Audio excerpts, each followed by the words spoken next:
రాష్ట్రంలో డెంగ్యూ ఇతర జ్వరాలకు సంబంధించిన మరణాల లెక్కలను దాస్తున్నారంటూ విపక్ష బీఆర్ఎస్ తీవ్ర విమర్శలు గుప్పిస్తున్న నేపథ్యంలో సీఎం రేవంత్ రెడ్డి స్పందించారు.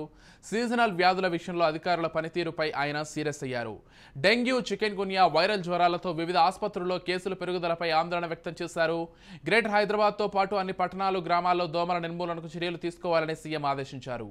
జీహెచ్ఎంసీ పరిధిలోని వైద్య ఆరోగ్య శాఖ అధికారులు జిల్లా కలెక్టర్ సమన్వయంతో పనిచేయాలని సూచించారు. హెల్త్ విషయంలో అజాగ్రత్తగా ఉంటే సస్పెండ్ చేస్తామని సీఎం వార్నింగ్ ఇచ్చారు.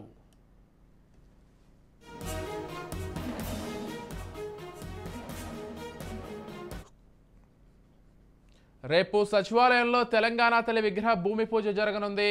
ఉదయం 11 గంటలకు భూమి పూజ కార్యక్రమానికి ముఖ్యమంత్రి రేవంత్ రెడ్డి, ఉప ముఖ్యమంత్రి మల్లు భట్టి విక్రమార్క, మంత్రులు, ఎంపీలు, ఎమ్మెల్యేలు, ఎమ్మెల్సీలు హాజరు కానున్నారు. ఇప్పటికే తెలంగాణ తల్లి విగ్రహ ఏర్పాటు కోసం సెక్రటేరియట్లో సీఎం చూసిన ప్రదేశంలోనే ఈ విగ్రహ ఆవిష్కరణ జరగనుంది.